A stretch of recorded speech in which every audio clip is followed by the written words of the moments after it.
Sonar, sonar, sonar, sonar. El podcast del Archivo General de la Nación.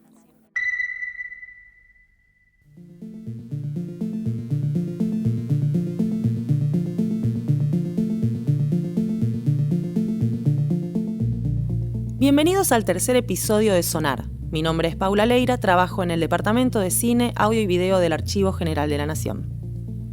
Este episodio se centra en Manuel Gálvez, reconocido novelista, ensayista, periodista, historiador y biógrafo argentino, comúnmente asociado a la literatura realista tradicional. Gálvez nació en Paraná, Entre Ríos, el 18 de julio de 1882 y se mudó a Buenos Aires para estudiar abogacía, profesión que nunca ejerció. Desde muy joven dedicó su vida profesional a la literatura y al periodismo, publicando su primer artículo a los 18 años en el periódico La Nueva Época de Santa Fe.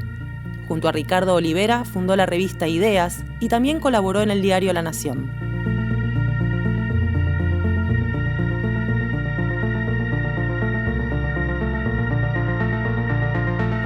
Gálvez fue uno de los escritores argentinos más traducidos. Dentro de su vasta obra dejó 58 libros publicados y 10 inéditos, entre los que se destacan La Maestra Normal, de 1914, y Nacha Regules, de 1919.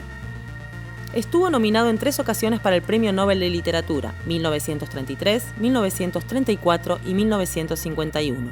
Fue nombrado académico de la Academia Argentina de Letras y fue miembro correspondiente de la Real Academia Española en 1928. En 1930 fundó y presidió el PEN Club de Buenos Aires, organización que nuclea a poetas, ensayistas y narradores. En 1932 obtuvo el primer Premio Nacional de Literatura por su novela El General Quiroga y a partir de ese momento dedicó los siguientes 10 años a escribir solo biografías. En 1939 publicó La vida de Hipólito Yrigoyen y en 1940 editó la biografía de Juan Manuel de Rosas.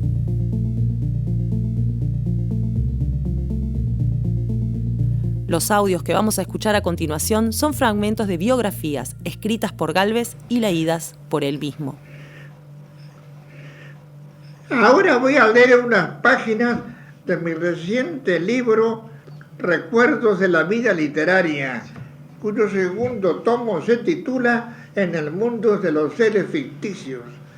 En el capítulo titulado Literatura y política, hablo de algunos políticos que tuvieron alguna relación con mi literatura, sea porque yo escribí sobre ellos o porque ellos dijeron algo de mí. He aquí las páginas referentes a Sánchez Orondo.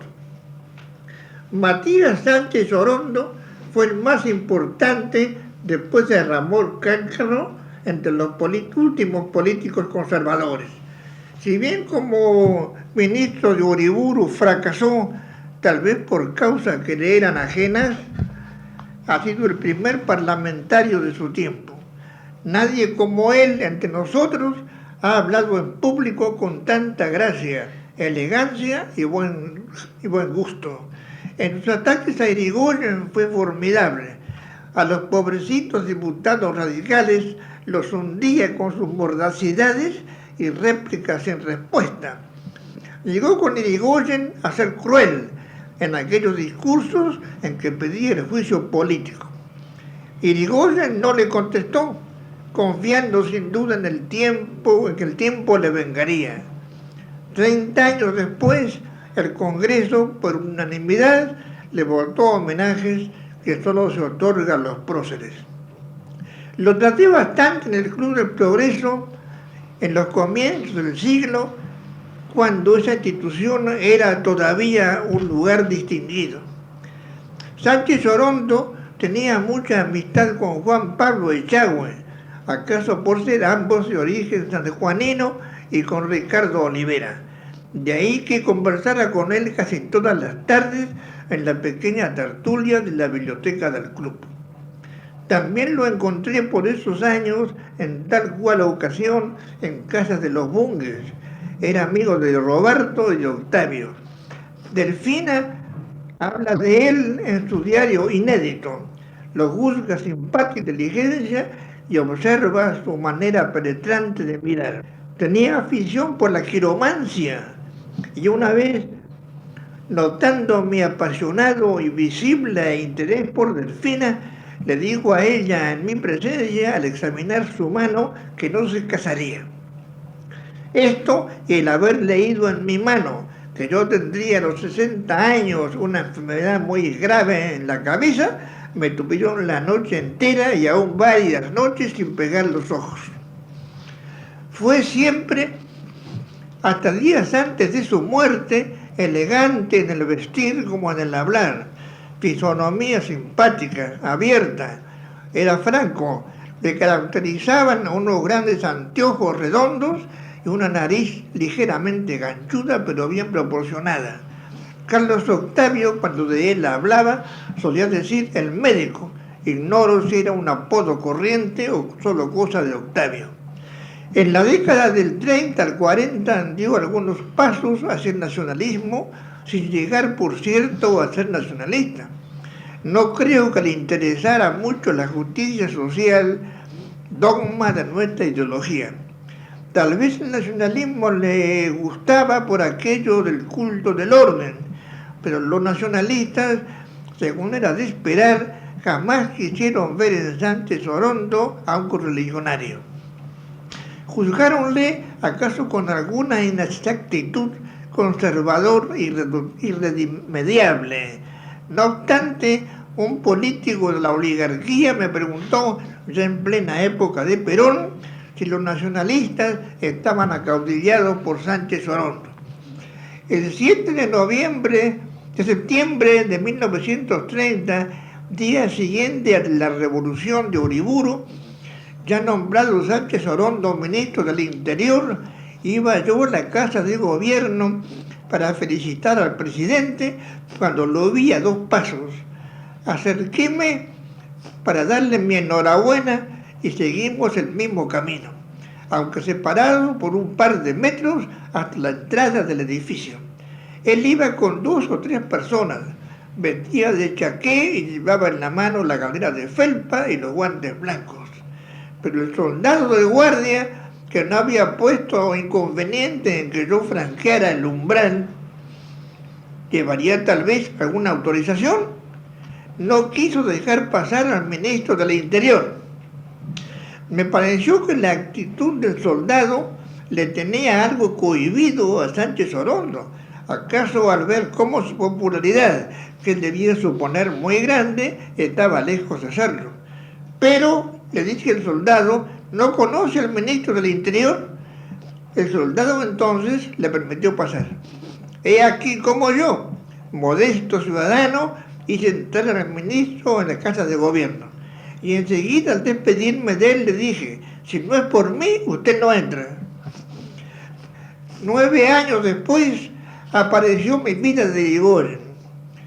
Allí hablaba muy bien de Sánchez Orondo como orador y diputado, pero sin nombrarle. En ese libro, a la manera de las biografías noveladas, solo di los nombres de las primeras figuras de nuestra política, Mitre, Alem, Pellegrini, Roca, Peña. No por esta omisión, sino por el resultado de mi trabajo, a Sánchez Orondo no debió caerle en gracia mi libro. Yo hacía un retrato demasiado favorable del gobernante a quien él tanto combatiera. Los conservadores compraron y leyeron mi biografía, pero cuereándome y echándome maldiciones. Durante semanas no se habló de otra cosa en el Jockey Club.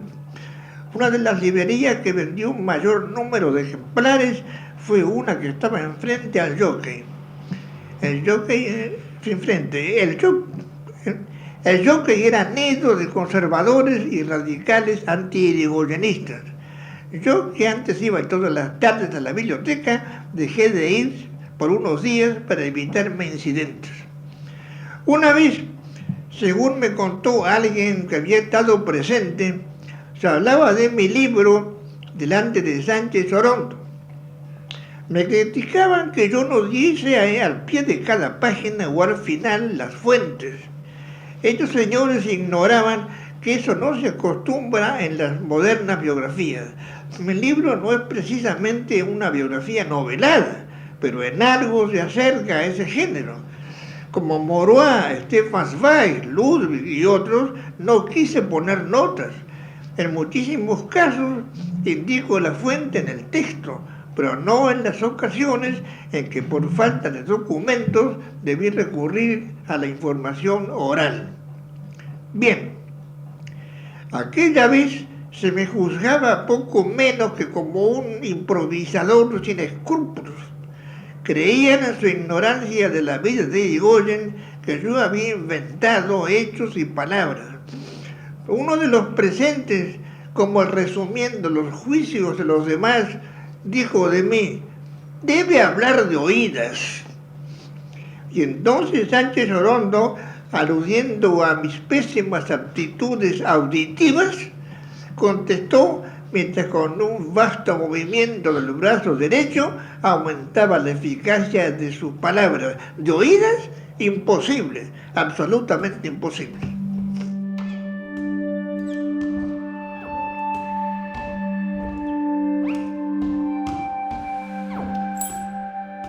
Esta pieza, perteneciente al Fondo Acervo Gráfico Audiovisual y Sonoro, fue grabada el 6 de mayo de 1962, 6 meses antes de su fallecimiento.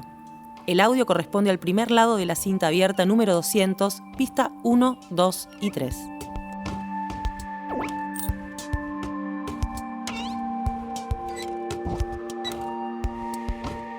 Quienes quieran conocer más sobre el acervo sonoro del Archivo General de la Nación, los y las invitamos a visitar la nueva plataforma que se lanzó con motivo del Bicentenario, agnbicentenario.mininterior.gov.ar. Muchas gracias y nos vemos la próxima semana.